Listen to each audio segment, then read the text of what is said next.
the name if that's why they have shown up, but maybe to give a little background as to how the winery started, and then we can kind of dive into the specifics of the vintages that are about to be released onto the market here soon. Okay, yeah, perfect. Thank you, Jon. Thank you also, I guess, Todd and Kevin for organizing all of this. I know it was fast, but I think a lot of people have time on their hands, me included, and so actually this was probably the sign of the times, I guess, that you can react quickly to organizing events like this, because everybody's at home anyway. So it's a good opportunity, I guess, to share and to have time to speak about the wines and share all of this while we're all I guess at home. So yeah, to talk about Musar, there's obviously a lot to talk about. I'm sure a lot of the people, I guess people here are familiar with what do we do. The winery, generally speaking, was started in 1930 by my grandfather. We've been making wines in Lebanon for 6,000 years. The Phoenicians, our ancestors, used to produce at that time. They were instrumental in terms of developing wine knowledge and wine expertise. They used to produce to consume locally, but mostly they started selling wines as well. So the importance of the Phoenicians is that they started to export wines. They used to trade across all of the Mediterranean, and it's their contribution that eventually helped wine move from the Middle East area westwards into what is now Europe, and eventually to what is now called the Old World. But I guess our part of the world is more what I call the ancient world, since it started way earlier than that. If you fast forward a few thousand years, you get eventually to 1930, which is when my grandfather decided to start the winery. At the time, the Lebanon was under what was called at the time a mandate by the French. So basically, the French government was there to help initially set up, control the area, and eventually we got our independence 20 years later. But in the 1930s, the French army was posted in Lebanon, and my grandfather's idea, after having tried to study medicine in France, was to come back to Lebanon and start the winery. The next big step after that was my father and my uncle coming in, particularly my father in terms of him becoming the winemaker, late 50s, early 60s, and putting really his imprint and the signature on our wines in terms of determining the blend, the way of producing, and his approach of what he called non-interventionist winemaking, which means, generally speaking, basically no treatment, no additives to the wines, nothing that actually is going to interfere with Mother Nature. And at the time, if you think about the 60s and the 70s, that was a time when the chemistry of wine was being discovered, and everybody was moving towards a more controlled environment for winemaking. And his view, my father's view, was exactly the opposite, which was to say, no, we stick to older methods. Actually, I tasted 2 years ago a 1951 and a 1952 from my grandfather. And they were beautiful. 51 was a bit off, 52 was amazing. And I was very surprised to see that they had no sediments. And I guess because I was always used to our wines from the, I guess, 59 onwards, which were done by my father, where he had no filtering, no fining, no additives, no yeasts and natural fermentation. And when I tasted the wines of my grandfather, I realized that there was a difference, because the wines were still alive, beautiful, evolving over many hours, but not the same body, and definitely no sediments. So that change came about with my father in the 60s. And then I guess as third generation, my brother, my cousin as well, and myself are now just continuing that same philosophy of really making wines in an approach which is what we call non-interventionist. Obviously, there is intervention because we decide some things, when to rack, what to mix, what to blend, what to plant. But in a way, when I say non-interventionist, I guess the way to understand it would be to say no additives that should not be in there, effectively. Clean wines, raw wines. So that's the general picture, the big picture. Every year, obviously, we release new vintages. Typically, our reds are released after 7 years. They're not all released in chronological order. So it depends really when the wines are ready. They're typically bottled after and here I'm talking about the reds, the Chateau Musar red. They're typically bottled after 3 years and released after 7. So it means that we have 4 years of vintages waiting in our cellars to be released. And it's whatever's ready that will be released. So some vintages we released after 30 years because they were not ready earlier. 2006, which is a more recent vintage, was released last year in the US, 2 years ago in the UK. And now this year, we're moving to a new vintage, and it will be Chateau Red 2013. And we'll also be moving to the Chateau White 2012. So Marc, before we get into the specific and releases to come up, certainly because of the location of where the winery is, what is most known, about Lebanon is, is about with the issues there. So I'm going to actually pass this to Chris Siebert, who has this more specific question about it. So Chris, I'm going to unmute you right now. There we go. Thank you. Thanks again so much, Marc. My wine drinking buddies joke that I must be Lebanese because I champion Musar and pour it for them so often. So anyway, so can you tell us a bit, the history of the winery there, between wars and acts of terrorism and kind of religious and governmental attitudes about wine? What kinds of ups and downs and interruptions and travails has your family encountered over 90 years of doing that? Yeah.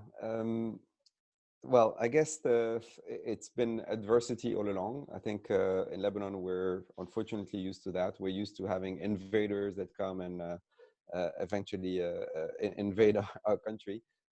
Usually they get so used to it, they decide to stay and eventually get Lebanized in a way, in a sense, they start to enjoy themselves too much. But so we've had obviously the difficult times all along. I think obviously the elephant in the room is the civil war, the issues that we've had between 1975 and 1991, when the civil war erupted in Lebanon.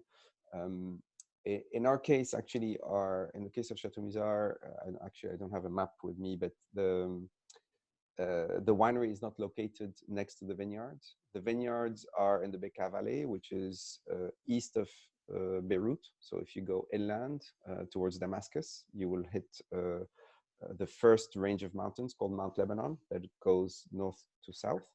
And then if you continue eastwards, you cross that mountain range, you get into the Bekaa Valley, which is where our vineyards are located. And the winery is located north of Beirut on the coastline. So it's a 3-hour truck drive between the coastline and the winery and the vineyard. That meant that during the war, the winery was protected, sort of. We could work there. The issue was that we had to make sure that we could bring the grapes from the vineyards in the Bekaa Valley, which was under Syrian control at the time, into the winery. And so that would sometimes take 3 hours, sometimes 5 hours. In the case of the 1984 vintage, it took actually 5 days. And actually 84 was a vintage that we released, that was harvested in October rather than in September, so a month late because of the blockages of the roads. And then when eventually those 2 truckloads in October made it to the winery after 5 days having the grapes in the truck, they arrived obviously fermenting already in the truck. So it wasn't a typical wine. It took a while for that wine to settle. It was initially a Madeira, as my father would call it. Eventually, that wine moved on over years, I mean, actually decades, to more of a port-style wine. And then 30 years on, in 2004, we decided to release it. And by then, it was a wine that would start as a port when you would open the bottle, and then gradually it would shed its port-like features, and the acidity would pick up, and you'd feel like you're tasting more of a wine. And 2 hours later, you were really having a wine. So a very extraordinary vintage. So it's been difficult all along, and so some vintages are more impacted by the war in terms of either having been harvested late or early, or having some kind of impact in terms of when we harvest, or what we could harvest, or what we could source. After the war, so after 1990, the biggest issue has been actually since mid-2000s has been climate change. It has had a huge impact in terms of being subject to heat waves in the summer that affect a lot the vintage. So we've been losing between 10 and 50% of the yields or the production almost every year for the last 6 years. Really depending on how the weather is. So that's the biggest challenge that we're facing now. And now in Lebanon, obviously, we have additional issues with the country just being almost in default. So that's another layer. But yeah, we've been used to, I guess, adversity, and so we'll just have to, continue and fight as we've always done. Thank you for persevering as a customer. We really appreciate it greatly. No, thank you. Thank you very much for that.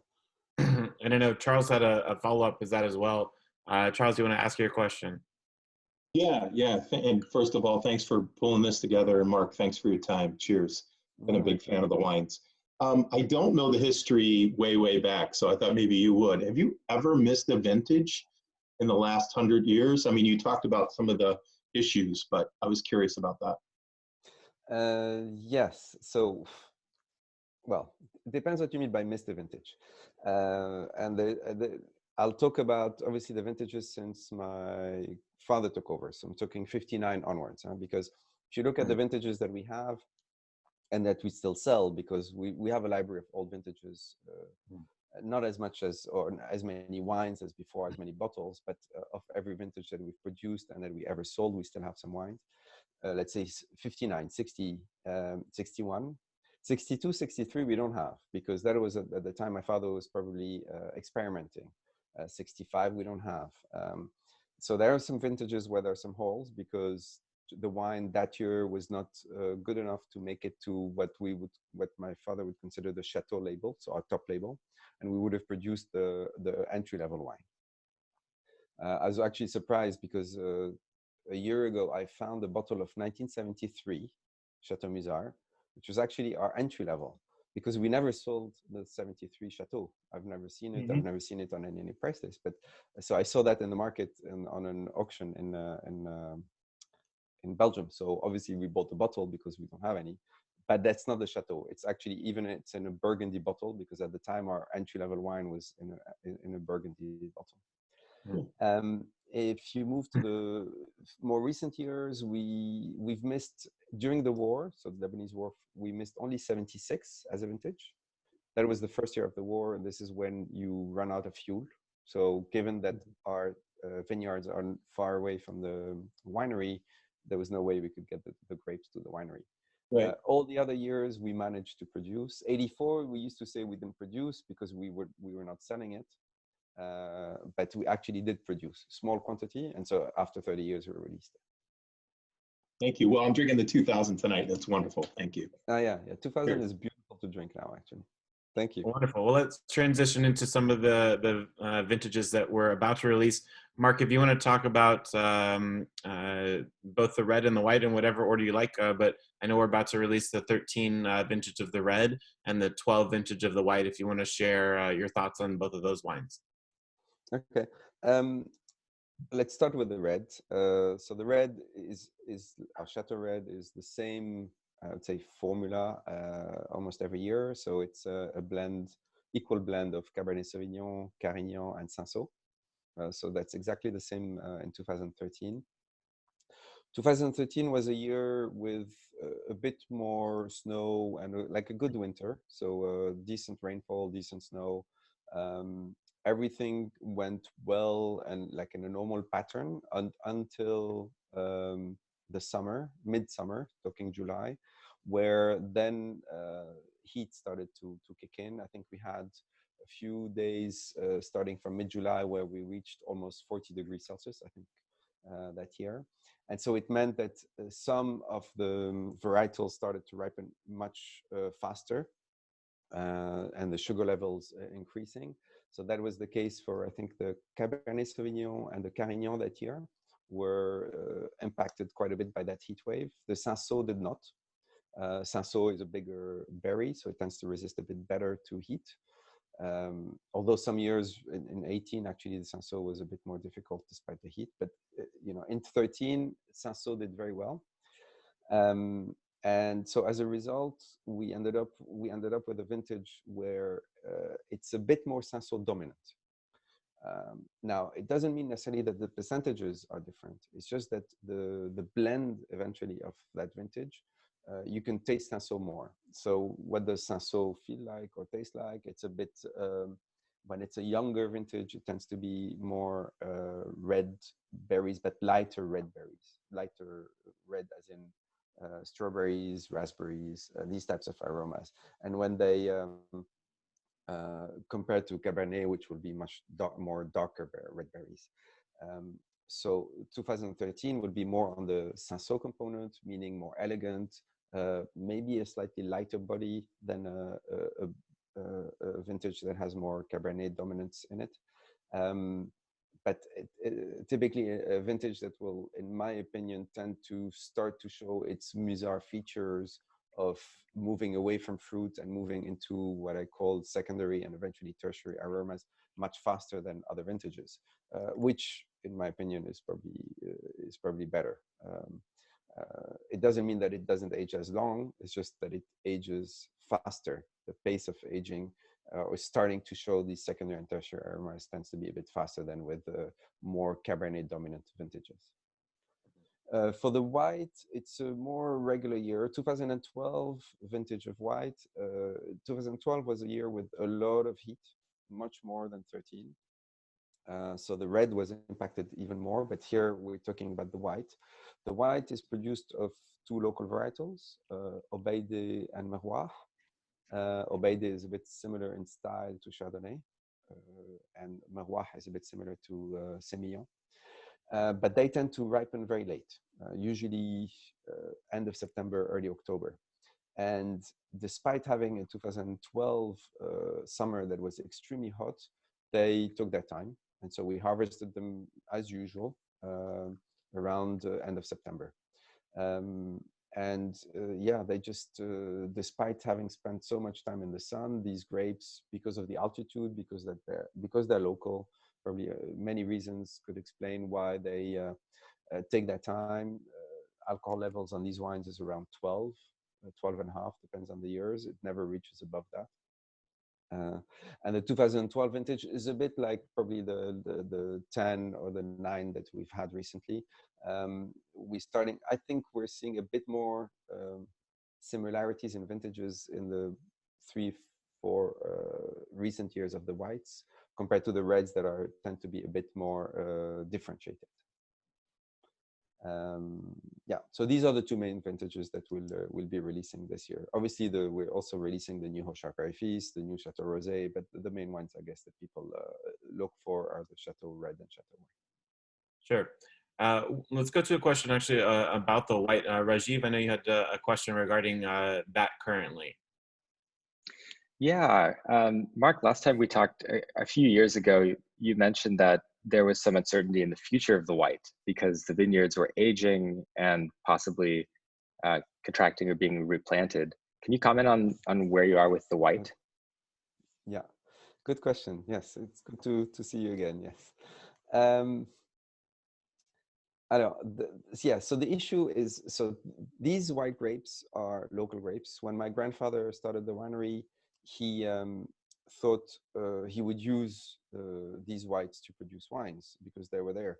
The reds had suffered and been decimated by phylloxera or whatever existed at the time, talking early 1900s. And when he started in 1930, there was nothing left in terms of reds. So, so he took the whites. So some of them, some of the grapes that we source are from farmers, and some of these vineyards are more than 100 years old. So obviously yields are getting extremely low. The environment is changing. Many of these farmers don't necessarily want to continue, or the kids or their children and their grandchildren eventually decide either to move on or to do something else. So this is the part that we do not control. So we've started planting roughly 10 years ago, some Merwah and Obeide. We've done, actually, we've just, 2 years ago, we rented a new plot of land in the Byblos area. Usually all of our whites are planted on the mountain sides, not in the Bekaa Valley, but more on the mountains, on the west-facing side of either Mount Lebanon or Mount Anti-Lebanon.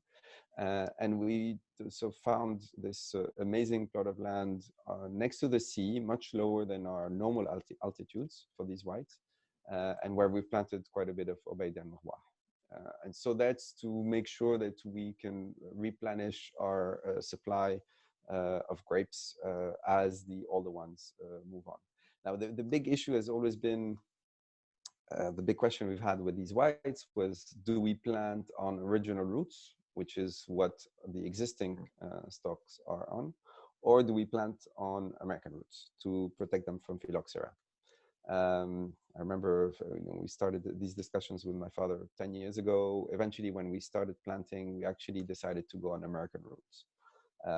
It's a bet, but the issue, the reason probably the existing stock of old vines survived was that they were mostly in remote areas outside of the Bekaa, and so difficult to reach, for maybe even for the phylloxera, and also maybe the altitude. In this case, we planted the new vines in our Bekaa vineyards and on the coastline at a lower altitude. So we're concerned, obviously, that eventually phylloxera can get there. So this is why we took the decision to plant on American roots. Now, where will it lead in the future? It's difficult to know. I think we'll have obviously similar wines. Will they be exactly the same? You know, everything's changing. It's a permanent evolution of climate, of everything. So we'll see. You know, it will be different, but the same in a way. So we'll figure it out probably in 10 years or 20 years, because it's only once these wines have really aged. You know, we sell these wines now after 10 years. We started planting 2 years ago. By the time we really get juice, it will be 3-4 years from now. By the time the wines are released, it will be 13-14 years from now. And then, you know, they need also another 10 years after that as well. So we're talking 20 years before we can really know whether we've made the right choice or not. We'll see. Thank you. Interesting. Thank you for that, Marc. Before we kind of transition over to the other two wines, I know that there's some specific questions regarding the red, so we're all kind of in the same thought. So Judd, going to pass it over to you on your question related to the red wines and your notes. Yeah, Marc, again, thank you so much for doing this. I'm actually enjoying a 2001 right now, 2001 red, very much. It's actually, after a couple hours decanting, really starting to open up. One of the things that I find distinctive and I love about your wines is this kind of exotic blend of spices you get on the nose. That the only thing I can compare it to is like a kind of a tagine. And I'm wondering where that comes from. Is that from the land itself? Is that from the oak treatment? What actually gives it that very unique blend that I really don't get in any other wine? Yes, it's a good question. And I don't think I have a perfect answer. I have many potential answers with the, you know, but which is the right one? I don't know. No, so the oak barrel treatment, we only use 10% new wood every year. It's French oak, which is barely toasted, so the bare minimum. So it's really not about getting flavor out of the toasting component. And because we only use 10% new wood, I don't think it's the wood that would actually bring in that that spice. I think it's a mixture between, I guess, the terroir, the varietals, maybe the way we produce the wines in terms of not adding yeast and not having any treatment in the process. Maybe it's the location in Razir and at the winery itself. I guess because of the natural bacteria that we have, that, or the yeast that create effectively the fermentation process, maybe they are the ones who tend to push towards that type of aromas. It's very difficult to know, to be honest. But I think the fact that we have clean vineyards, organic vineyards, and that we stay as close as possible to the pure fruit, maybe there is something that comes out of that terroir that brings those spices.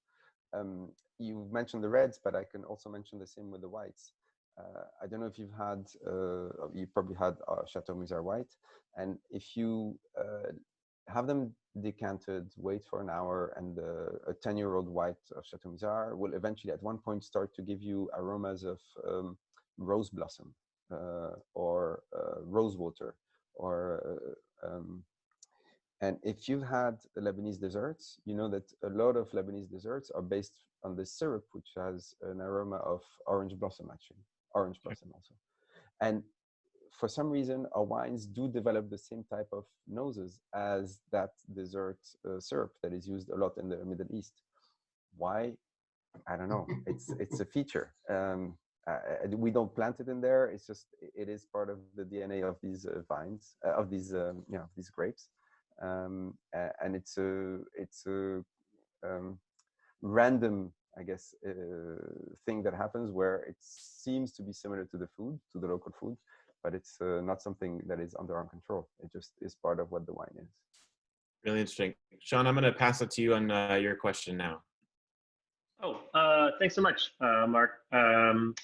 We carry, or the wine bar I work at, we mostly carry the Musar Jeune. We've had it on by the glass for a long time. We also have the Chateau wines on the bottle list. But I'm curious about the Cinsault, because I know that the Jeune has a little bit more, or equal parts Cinsault and maybe a bit of Syrah.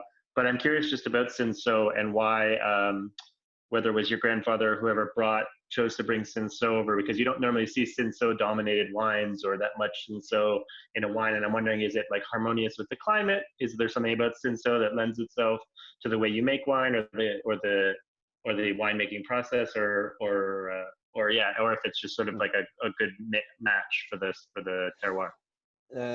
Yeah, no, it's a good question. And to be honest, a lot of the signature of Musar is linked to Cinsault. And because the weather, the terroir, the climate, everything is made really, you need a varietal that's going to cope with heat, with a bit of altitude, which is what we have. And Cinsault happens to be that varietal that really does well. Of all the varietals that we have, obviously the Cabernet is there to bring in structure. The Syrah also brings structure into the blend for the Jeune.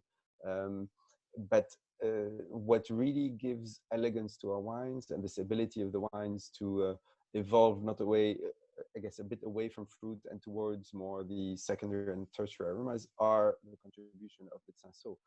This elegance and this balance comes from the Cinsault. And why did my grandfather use it? I guess, and again, I'm not 100% sure, but some of the first grapes that did not come from France only, but I think also from Algeria, through France. And I think Cinsault was there as well. But again, I'm not 100% sure, because I've never had that discussion with my grandfather, and my father and my uncle never mentioned it. But what is clear is that it is the contribution of that varietal that really gives the signature to our wines. Now, in a Musar Jeune, which is a younger red, where we have a component of Syrah and Cabernet, which are two very structured varietals, a lot of tannins. Jeune is a wine that does not go through wood, doesn't age. So you need to mellow it down a little bit if you're going to have it and drink it after 2 years. So we have a 50% or 55% component of Jeune being Cinsault, because that varietal will tend to be much easy to drink, more gourmet, or more easy. You know, it will tame down the tannins and the structure so that you end up with a wine or a blend that is ready to be drunk after 2 or 3 years, which is the case of our Jeune red. Interesting. One quick question. Do you also co-ferment everything together, or have you ever tried the Cinsault on its own? Like just for your own sort of interest or whatever, made 100% Cinsault? Yes, we did actually. So we never co-ferment. We always ferment each varietal on its own, each single one. And so when we produce all of the different varietals and the wines from the different varietals, we keep them separate by varietal and by plot of land. And we have an idea roughly which ones will go, you know, within a month, we know roughly which ones will go in the Jeune, which ones will go in the Chateau or the Hochar, the 3 wines that we produce in the reds. But we're not 100% sure. So what I'm saying is that in the end, the quality of the grape and the juice that we produce is the same. The decision of whether a certain vat of Cinsault or a certain vat of Carignan or Cabernet will go into a certain wine really depends on the blend and how balanced that blend is. So effectively what it means is the quality of the juice is the same everywhere, whether it's for the Jeune, the Hochar, and the Chateau. It's really the blend that becomes a signature based on what we think is relevant for that year. Now, obviously, the Syrah will go only in the Jeune, but we're also going to add some, Cinsault and some Carignan as well in there, and therefore it's important to have that mix. Now, did I answer the question? I don't know. I guess yes. Perfect. Yeah. Well, now that we're talking about Cinsault a little bit, good time to transition potentially into the rosé. So, as everyone around the globe is talking about the release of 19 rosés at this point, you're about to release the 2017 vintage. So Marc, if you could talk about that wine and why you're releasing 2017 and why that's part of the house style. Yeah. So our rosé is not a typical rosé, as it's not it's a wine that's relatively new in the US, and we only released it 2 years ago. We started releasing the Chateau Rosé only 2 years ago in the US. It's a blend of Obeide and Marois, so 2 white grapes that go into our Chateau Musar white, to which we add 3% of Cinsault. So that blend is done, or that mix is done very early on, between the red grapes and I guess the 3% red grapes. It goes through wood for 6 to 9 months, depends on every barrel. Is bottled after 1 year. Typically, we used to release that rosé after 6-7 years. So now releasing 2017 is relatively young for us, but it's a wine that we only produce every 2 years, and demand has been creeping up, and so eventually we've moved from releasing it after 6-7 years to now releasing it after 2 or 3 years. But what's very unique is that although it's very similar to the Chateau White, because there's only 3% Cinsault that's different to the Chateau White, that 3% of Cinsault seems to make the wines ready to drink much earlier, less austere. Our Chateau White, if we were to release it after 3 years, would be too austere probably, and probably difficult for people to understand. This is why we actually release it so late. But the rosé is ready, after 2-3 years. Now, it's not because it's released after 3 years that you should drink it after 3 years, because I've been drinking 94, 95 rosés of Musar when 2 years ago I was in Taiwan, and our importer loves our rosé, our older rosés, and these rosés will age like our white wines, so they can age 10, 20, 30 years if you want. So they're extremely versatile, both in terms of age, when they're ready to drink, and actually what they pair with as well. Interesting. Laura, I'm going to pass it over to you at this point, because I know a technical question from Marc about the wines.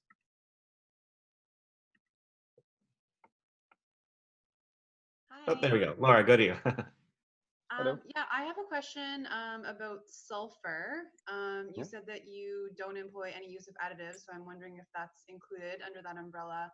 And then also how you manage flaws or faults, whatever moniker you want to use, specifically if you've ever encountered mousiness and how you manage it, because I've been talking with some winemakers specifically from here in Canada, and there's sort of an uncertainty and confusion as to how to manage it and whether it's just time or if it's issues with respect to, like, you know, rushing to bottle, which I know necessarily you don't do, but with maybe some of like your more entry level examples, if you've ever encountered that and how you deal with it. Yes, just to understand the question. Okay, sulfur I understand, but the other one was the second. How you manage flaws or faults, or if you've come across anything, specifically mousiness. Okay, well, I've never heard of mousiness. Oh, okay. I'm not a winemaker. I'm not the winemaker, and it's never a topic that came up at all at the winery. Not that I know of, at least. So that's not specifically an issue that I can talk about.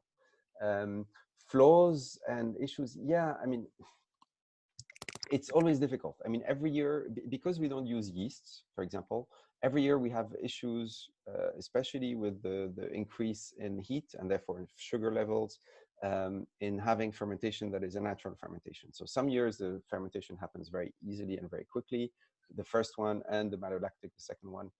Really depends on the years, but you know, other years it's a bit more difficult. So it takes 1-2 days maybe to have a fermentation that starts.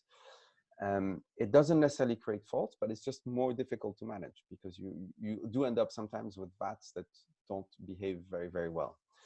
Now with our wines, we're lucky that not all of them, but most of them over time will come back. And because we only bottle after 3 years, it gives us time actually to see how the wines really evolve, and whether we can effectively blend them into either the Hochar Père-Fils or the Chateau or over time.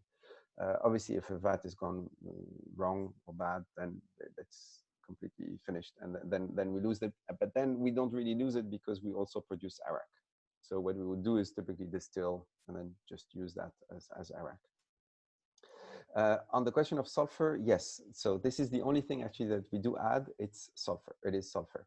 We always target a free sulfur level below 10 milligrams per liter. So below what is considered organic levels. In particular for the Chateau wines. For the Jeune, White, and Rosé, it tends to be higher because these are wines that are released earlier. The whites need a bit more protection, in particular these younger whites and younger Rosé. But so yes, to come back to, I guess, the non-intervention question that I talked about, the only thing we do add is sulfur. Okay. Interesting. I hope I answered your question. I don't know if that was enough. Wonderful. Thank you. So a question from Dave that I think obviously today being great timing on this, I'll let Dave ask his question here now. Howdy, and I'm enjoying the 1999, so thank you for this. Thank you for your time tonight. You're welcome. Michael Broadbent just passed away, and your family has a long association with the Broadbent family here in the United States, and I assume elsewhere. I was just wondering if you had a favorite remembrance or story that you'd like to share as a tribute or a remembrance of Michael. Well, look, I met Michael a few times. He was mostly very close to my father. It's really the relationship between Serge, my father, and Michael that allowed Musar to develop and to become what it is today. I think the biggest, the biggest moment actually was when Michael first tasted the wines of Musar at the Bristol Wine Fair. We're talking back in 1979, and then met again with my father 6 months later to retaste the wines to make sure that he hadn't tasted something at the fair that was a bit out of context, and so he wanted to make sure that the wines were really good. And up to what he remembered from the tasting. And so this is where he was very impressed. My memories, so I've met only Michael a few times at events, and sometimes with Bolu, with his son. What I remember of him was mostly a man that was always taking the positive side of everything. You could put him in difficult circumstances, or in an environment that was challenging, and he would just always take it the very I guess British way, and just sail through it with humor, with laissez-faire, and not a nonchalance, but in a positive way.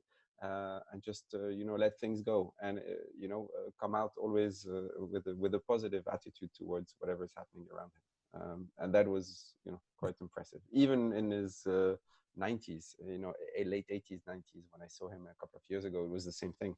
He was just always seemed happy of what he was doing in his life, which is, I guess, the right way to live things.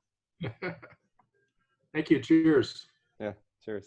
I know there's a call actually now happening. I don't know if it's still on, with Bolu, and doing also, I think, a Facebook chat or Facebook Live, but I wasn't on that one. Mm-hmm. Yeah, it was a few hours ago. They did basically everyone bring a bottle and cheers him. So certainly, a great day and timing for that. We'll go to Philippe now, who I know has a question as well.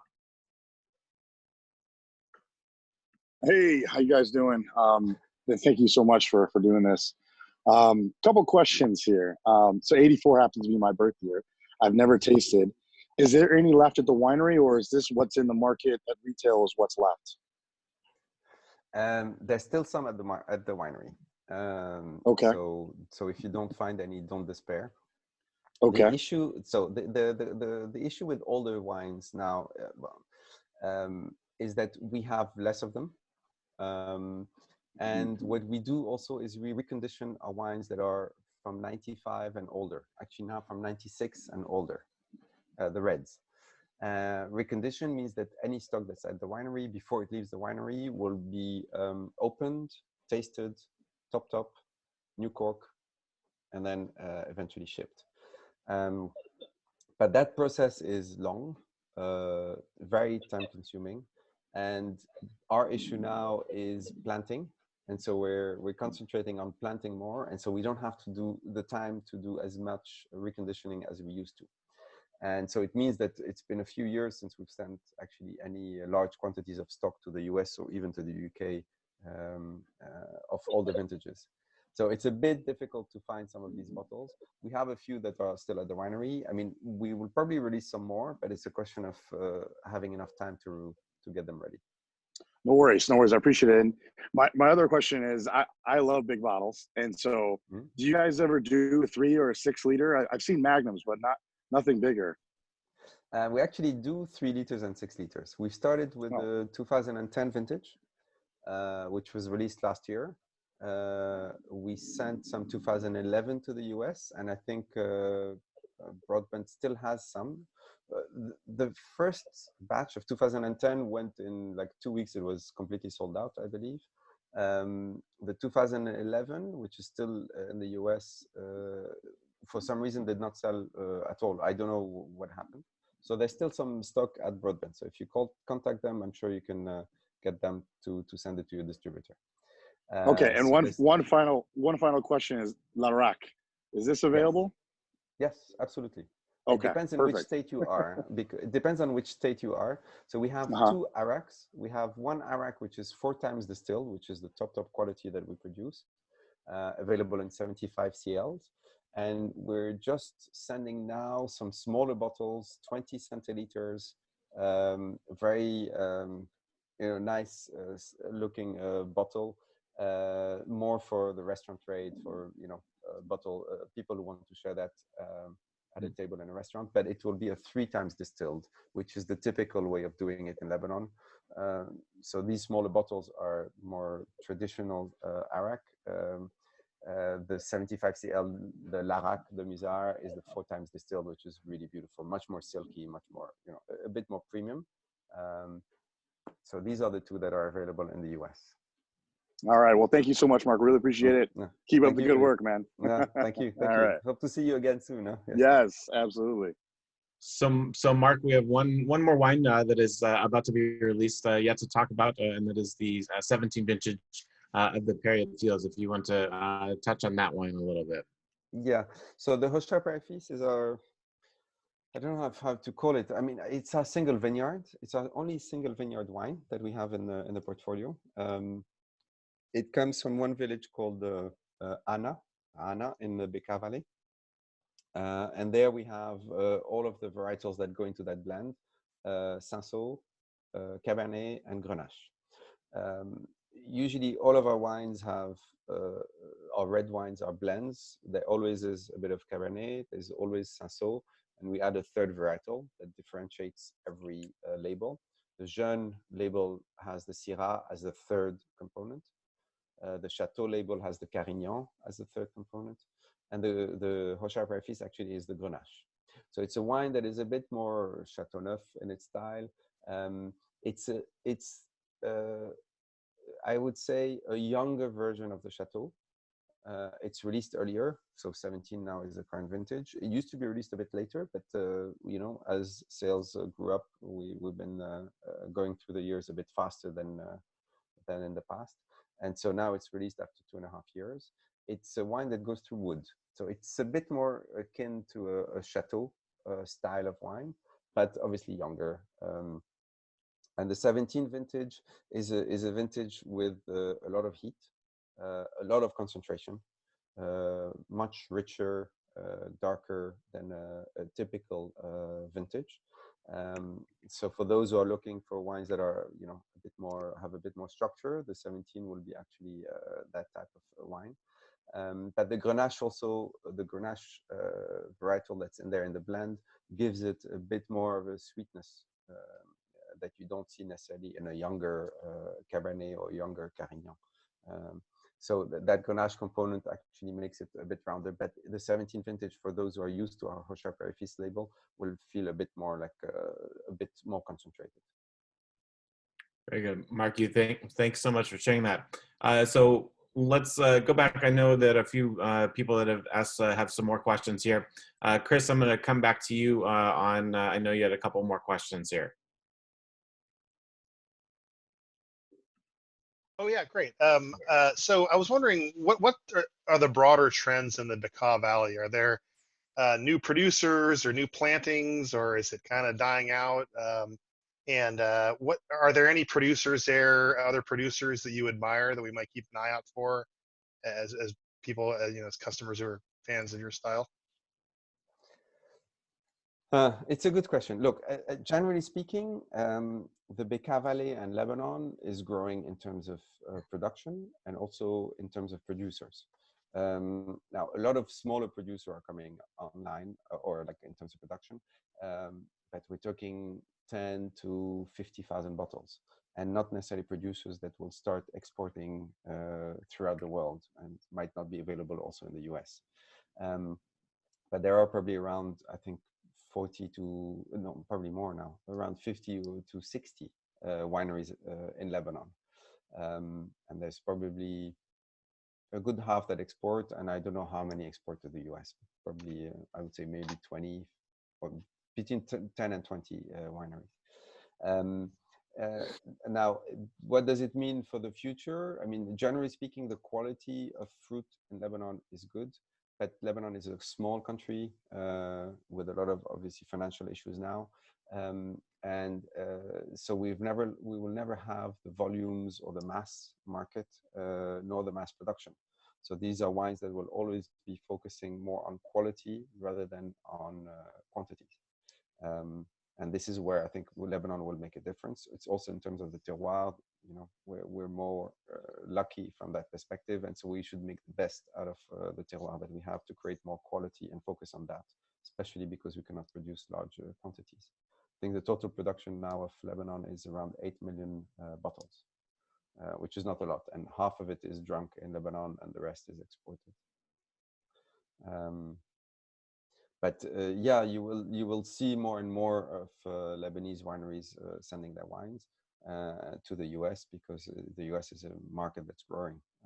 But it's not an easy market to access. It's a huge one, and so they might be focusing on some states, not all of them. It really depends on the strategy of every single winery. Are there any other producers, whether newer ones or older ones, that you admire? Admire. Look, we have our own style at Musar.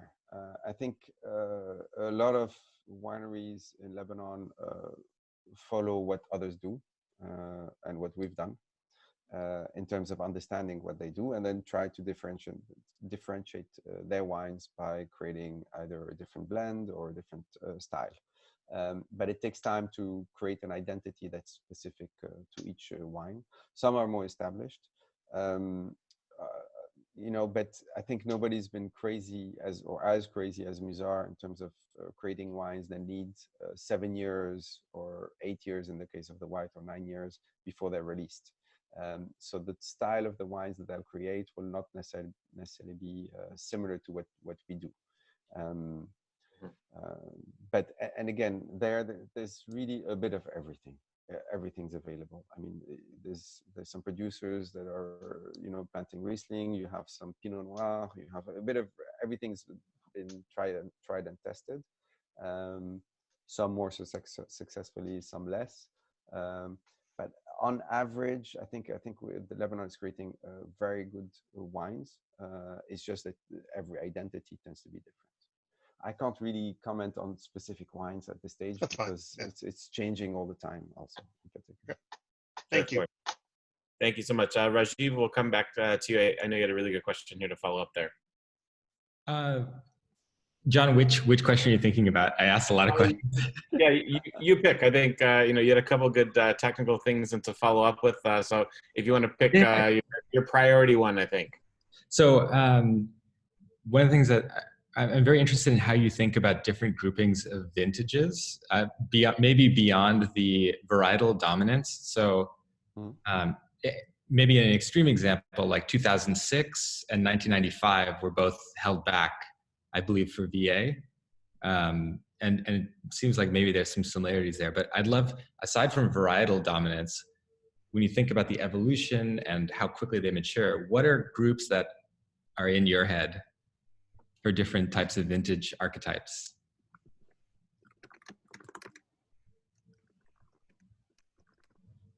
Did we lose the stream? Marc, you still with us there? I think it's... Hopefully he didn't time out at an hour. Looks like he's frozen, if nothing else, at this point. So.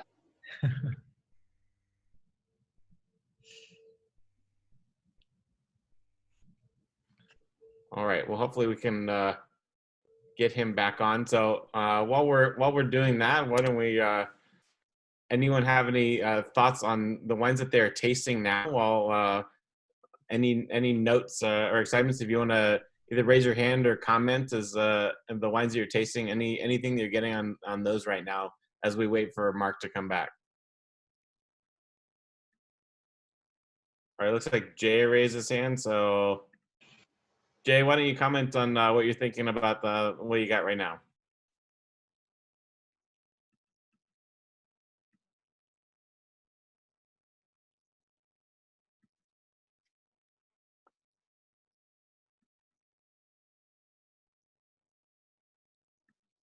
Were you able to hear what I was saying, or I just got a message that I didn't unmute?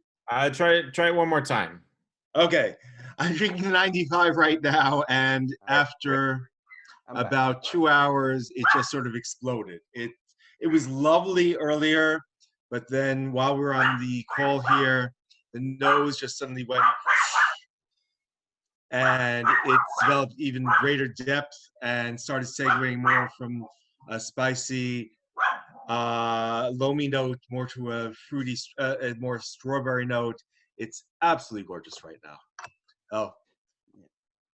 That's my main observation. You were talking. Excellent, love it. I'll try to answer this one. Can you hear me? Yes, Marc, we can hear you. Yes, yeah. So you're talking about the 95. So I have a story about the 95. It's a vintage that's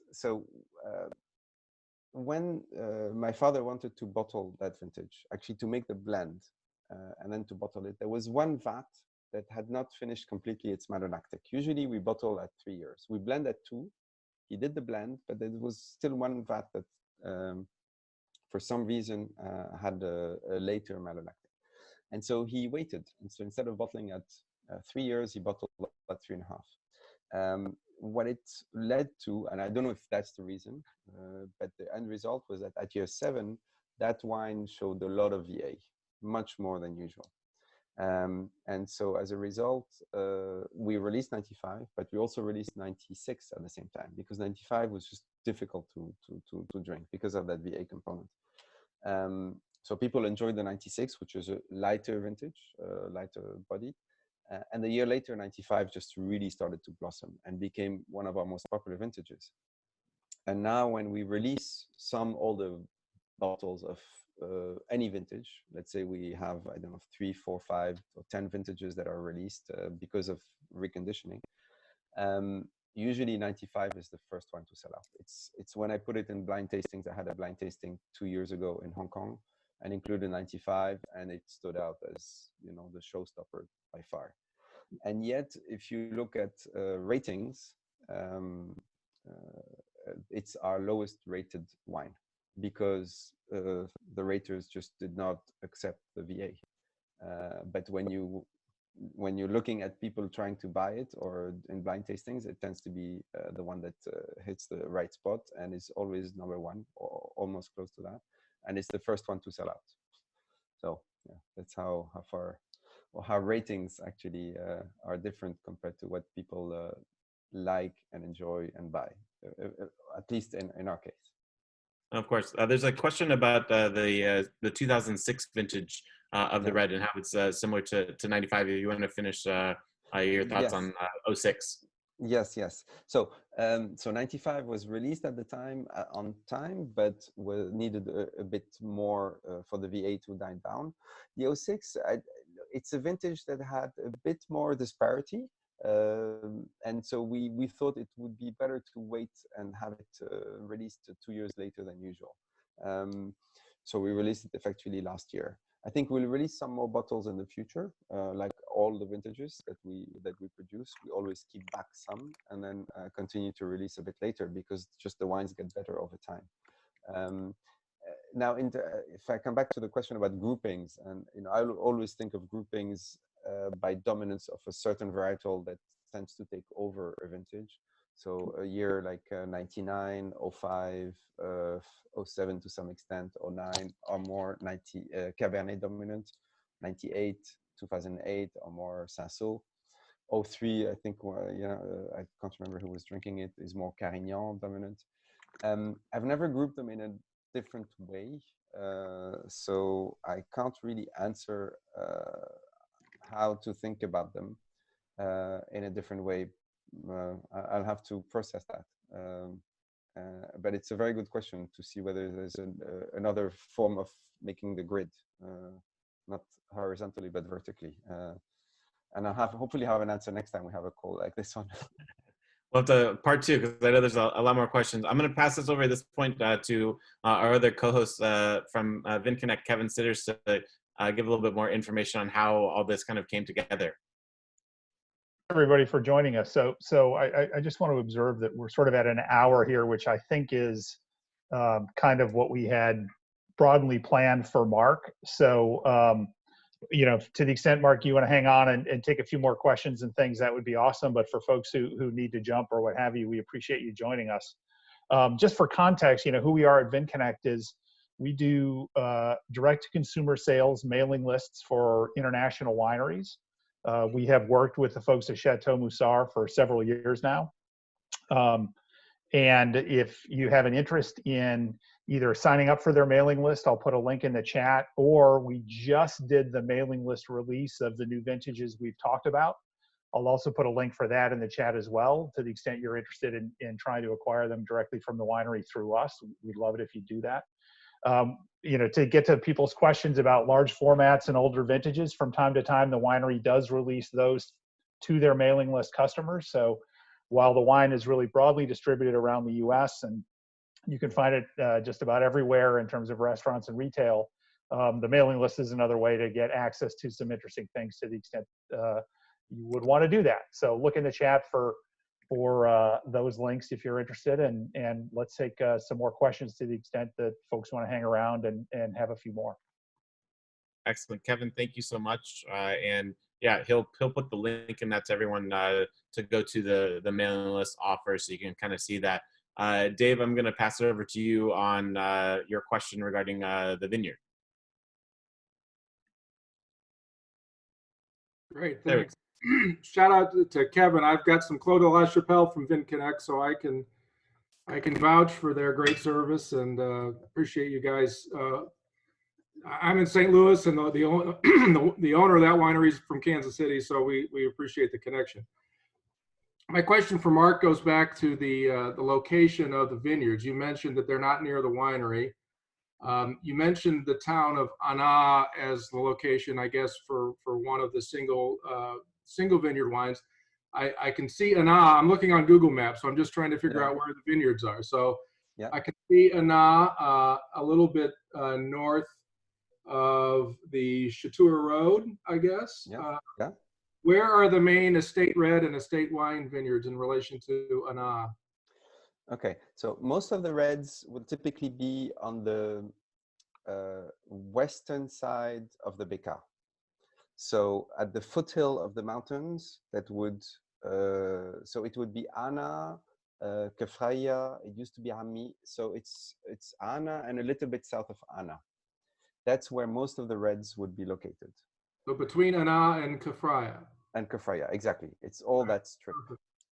That's where most of the reds will be located. The whites would be on the eastern side of the Bekaa. So you'd have to cross to other villages on the eastern side. And also we've just planted this new vineyard next to Byblos, Byblos, which is on the coastline. Actually very close, I mean, half an hour away from the winery, which for us is new because we've never had anything so close in terms of the vineyards being close to the winery.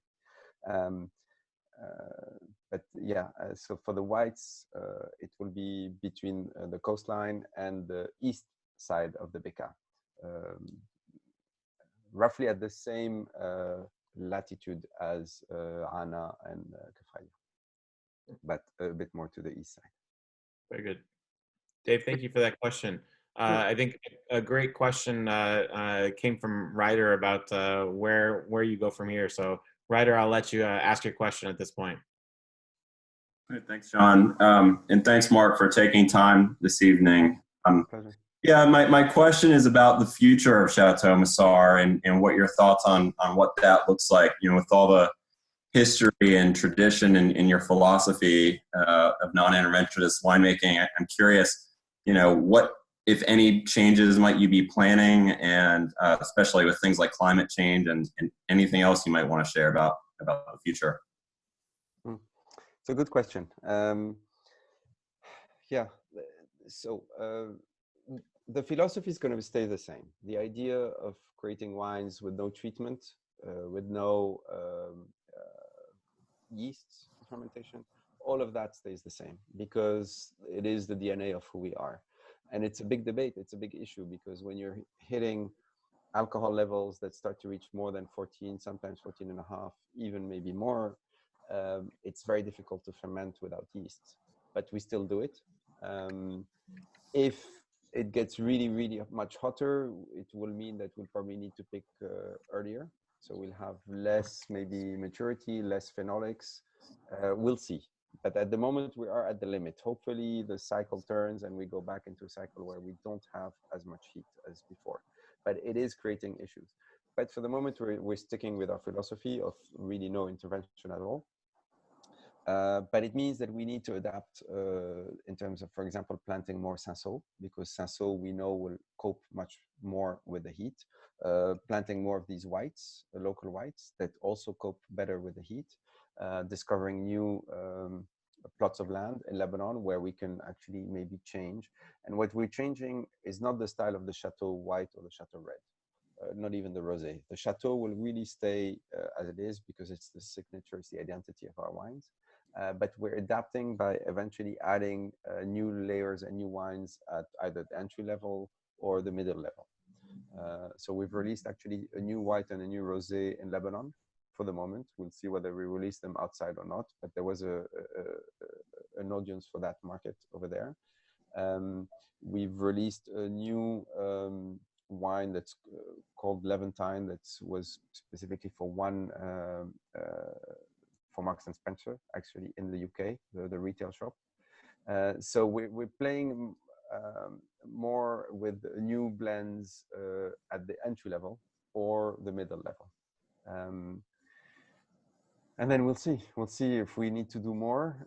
At this stage, we need to plant. We will probably increase production a little bit. We can't increase too much because we're limited by space at the winery. But we were trying to increase maybe by 10–15% if we can the production. But every year, climate pulls us back and then reduces yields. And so it's been a difficult struggle to keep up with that. And trying to increase a little bit of production is not easy. Whether we launch new things, yes, we will definitely launch new things. How fast we do it really depends on when. Now we've just had a big change in Lebanon with everything that's happening locally. The virus and the way it's going to affect the markets in the world probably will have an impact. We'll see. I think everything we do tends to be thought out, so we will not rush into anything. But over the next 5 years, maybe yes, there will be some additions to our portfolio. Great, thank you. Thank you.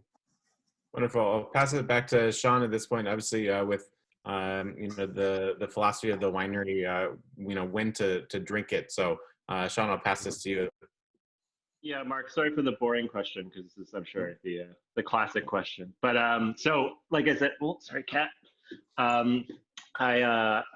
We just got the 2010 at the place I work, and I was considering buying a bottle, but I'm just wondering, obviously, depending on vintage and everything, they sit in the winery for a long time. Do you still think, is there a sort of a minimum number of bottle age you would like to see that you would think like, oh, this show's best after a certain point? Or is it like, or are you comfortable with people drinking them a couple of years afterwards, or just your thoughts on that? Yeah, we released them after 7 years because we don't think they should be drunk earlier. I mean, we could release at year 6, to be honest. I don't think it will make a big difference. But if you taste a wine of Musar that's 7 years old and you taste it after 3 years later, so once it's reached 10 years, you can see a fairly big jump. And if you go from 10 years to 15 years, you start to see also another big jump. And then it becomes vintage dependent. Some vintages that are more Cabernet dominant will tend to age more slowly. And so to reach that secondary or even tertiary type of aromas, you need to wait maybe 20 years or even more for a Cabernet dominant vintage. 2010 is a vintage with a huge heat wave. We lost almost 50% of the production. Cinsault is the only one really that survived, and Cinsault tends to be, again, lighter bodied, ready to drink earlier. And so as a result, I think 2010 was ready when it was released and was fairly evolved compared to our typical 7-year-old Chateau Musar. I typically would wait 15 years. I mean, if you're buying a bottle, I would wait 15 years. It's just that it's not that the wines are not ready at 7 or 8. It's just that they get better. If you're patient enough, wait. If you're not patient, fair enough, just drink them. I mean, it's in the end, it's whenever you think you're happy to open a bottle, just open it. If you only have one, then it's a bit more difficult. Yeah. That's the Thank you. When it comes to building on that, as you touched on, as the wines get to 15, 20 years in age, I think Rajiv has a good question related to the development of that when it gets to that point. Yeah, after that inflection point when they're tertiary, I've often noticed, and I think many people, you included, have commented that they start to intensify with age. Like in tastings, often it makes sense to taste the oldest wines last because they can be so intense. Do you have any thoughts on why that might be? Because it's a very unusual development. It's unusual, yes. I don't know.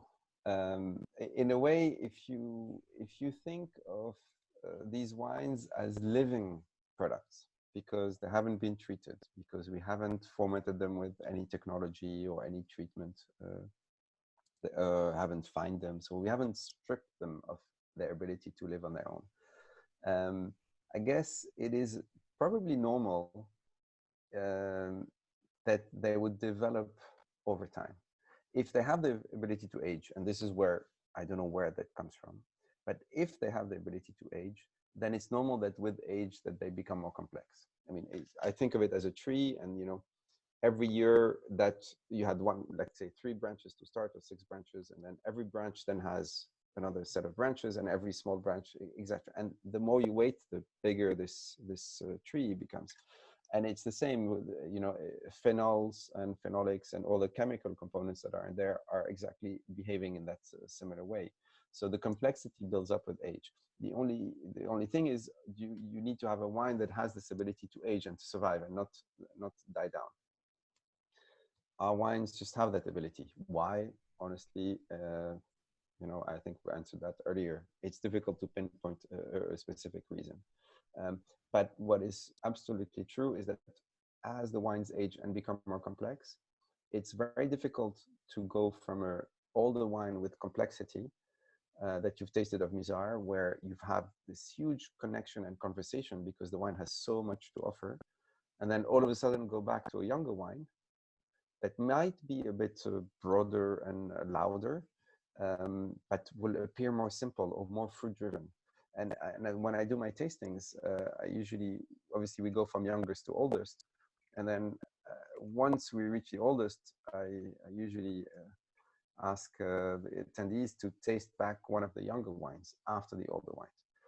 First, I tell them, remember what the younger wine tasted like at the beginning, then go through the tasting, and then eventually come back to that wine. And do you think that wine tastes in the same way, you know, after having tasted the older ones? And all of a sudden you realize that the young wines just appear more simple, less complex, less, you know, they have less to say.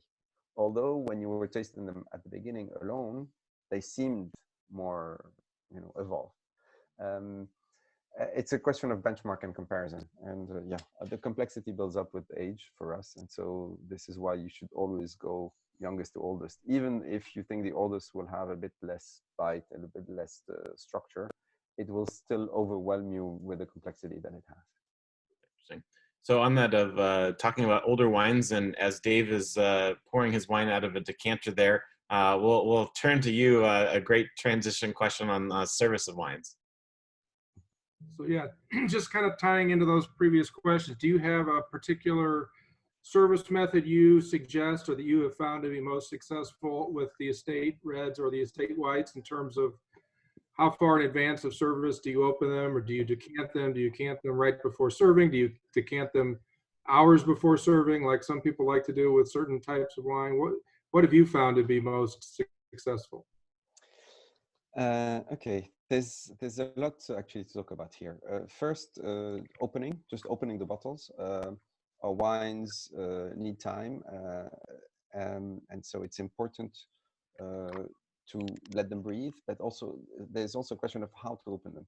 I usually recommend the ossos for those who you know, these ones. There's actually, you can also combine, for those who haven't done that, you can combine, oops, I'll put this, using a regular opener to start. Put in your opener here.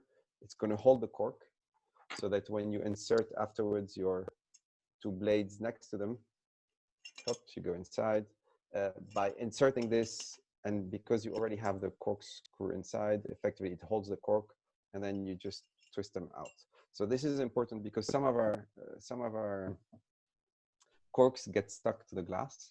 So this is really the best way to get the corks out. And if you want, you could just go YouTube or Facebook of Chateau Musar. I've done actually a video on how to decant and how to open these older bottles.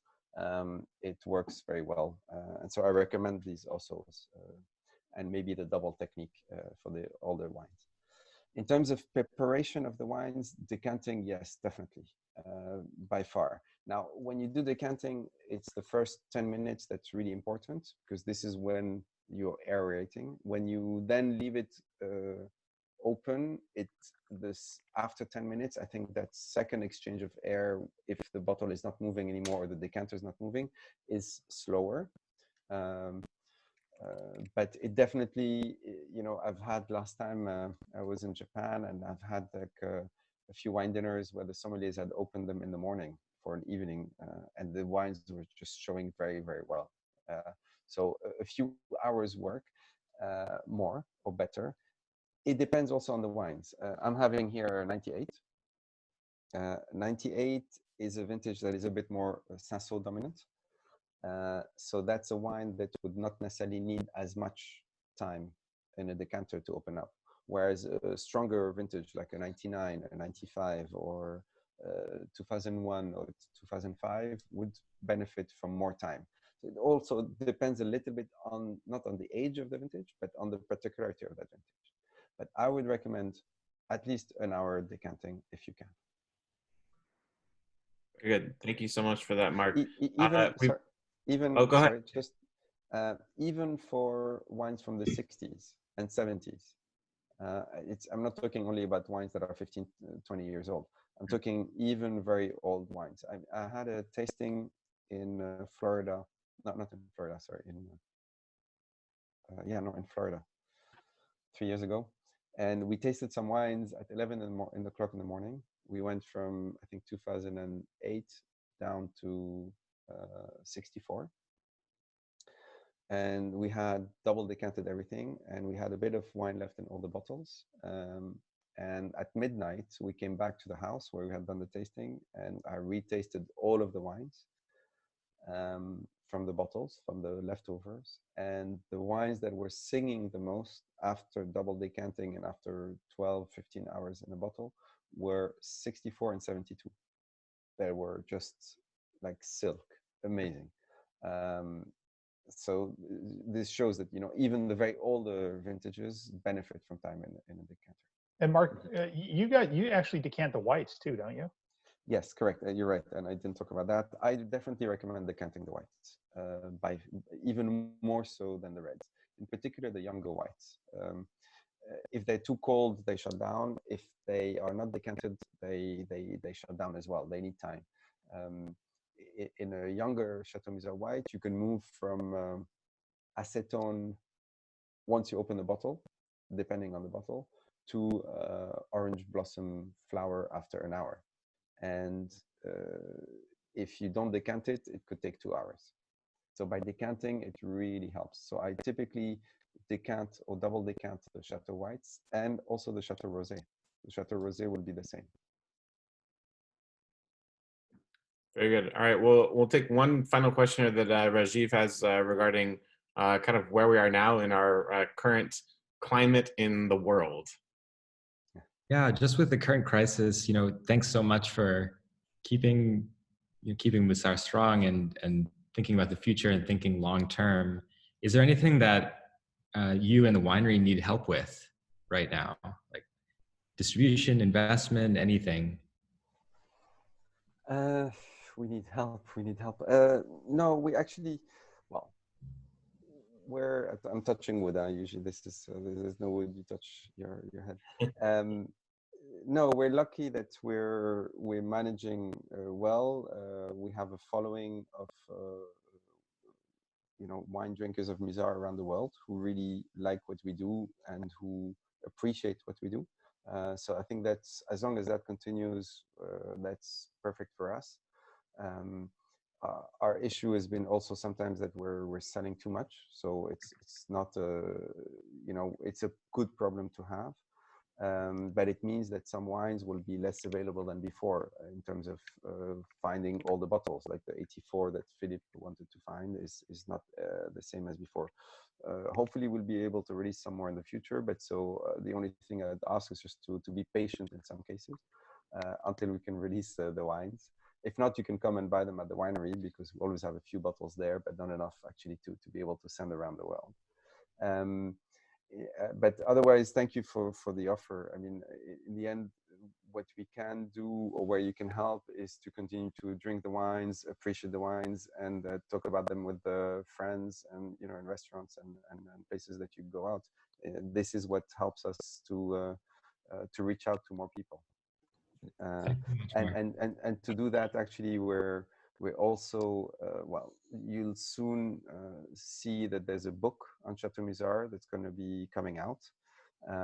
It will be released in the next couple of weeks. It will be available also in the US through our importer, Bartholomew Broadbent. And it's a book about the Musar, the history of Musar. There's a lot about, my grandfather who started the winery, my father in particular, the story of Lebanon, the history, everything. And hopefully that will be an interesting book that will entice people to, at least new people who've never had Chateau Musar, to if they read the book, to try the wines. And if not, hopefully, all of you tonight will be able to discuss it and share the wines at one point with, and I'm sure you've done so with a lot of your friends. And this is how Musar started. It started word of mouth, and it's continued like that. It's really, that's what helped us all along these years. Wonderful. Well, Marc, thank you so much for your time. I know that it's late there, and thank you to everyone for putting your own time into this, and for sharing in some Musar love, and to Todd for being a part of sharing this too. So you'll see here in the group chat the links if you're interested in the releases that Marc was about to talk about through the VinConnect program that Kevin and I are part of. And so thank you so much for this. And Todd, I'll pass it back to you if you have any final thoughts here. I have no final thoughts other than what's been addressed, and there's been a very active chat, which I like a lot too. Seeing the questions come through in the comments as we go through. But yeah, I spend a lot of the time here. I have ADHD, so I like to do multiple things at once. So while doing this and moderating, I'm checking prices on Musar and trying to find where I'm going to buy some. So that's a good thing. But I'm intrigued most about, I've only had the red. I've never had the white. I've never even seen the white. So that, for me, after hearing this, I'm absolutely, I'm on hunt right now for the whites, for sure. So whether that's, I don't know if I can get it through VinConnect, because I don't know if I'll be able to wait that long. I might have to get both, like current release and maybe some stuff that's been sitting around a while. So one question I had though was not a question really. It's quite amazing that there's how little wine from Lebanon is in the market. I mean, how did Chateau Musar get a foothold in the United States market, where I assume those on the East Coast have maybe more access to other Lebanese wines, but on the West Coast, it's Musar or nothing. I mean, it's crazy to have a sector of the wine geography supply the world as it does, whereas you could struggle to find another wine from that region from a different producer. Do you have an idea why? Is it just because you got in early? I think it's probably a combination of different things. I think it's probably because we started early, but we're not the only ones who started early. I think it's the style of the wines. It's maybe also all the work that we've done in terms of and the personality of my father, because my father started visiting the US 40 years ago, and we do 2 trips a year that last 2 weeks each, so that's a month spent in the market. So word of mouth, I was talking about word of mouth and the importance of word of mouth earlier. It takes a bit of time to understand Musar. It's not a wine that you could just open and understand and get and then share with your friends. You need to sit down, go through ideally a vertical, spend an hour and a half understanding how the wines evolve, and this is where you really understand Musar. And so doing it face to face with people or through internet, as is the case now, is what allows really to build that story or that connection. But it takes a long time to build it, and I guess the reason we're here is probably all the work that's been done in the past, and also the identity of the wines. If the wines were, everything is a combination of many things. If one step is missing, then things don't work. In our case, we have, you know, wines that are unique with a very strong identity that people like. If we talked about the whites now, 10 years ago, people would not understand our whites. Our whites were too different. You know, people were focusing on the mainstream Chardonnays and Sauvignon Blancs, and, you know, not on the a bit quirky older whites. But today, now everybody's looking for something that is different. So it's also a question of we always have produced a certain style, and the market has just caught up with what is our style. Maybe it will change at one point and not appreciated anymore. But for the moment, you know, we are who we are, and it's people are moving, or at least the tendency has been to move closer to what we do. But we won't change. We won't change for the market. Hopefully, the market will continue to appreciate what we do. Yeah. Well, wonderful. Well, Marc, again, thank you. Todd, thank you so much. Kevin, thanks for putting this idea to Todd as well, and happy that we could all come together and enjoy some fantastic wines while we can't do it in person altogether, but at least we can do it here. So, yeah. Thank you. Thank you very much. Thank you so much. This is amazing. Fantastic. Super fun. Thanks everybody for joining. Discussion. Yeah. Very good. Stay Cheers, safe. everyone. Thank you. Cheers. Cheers.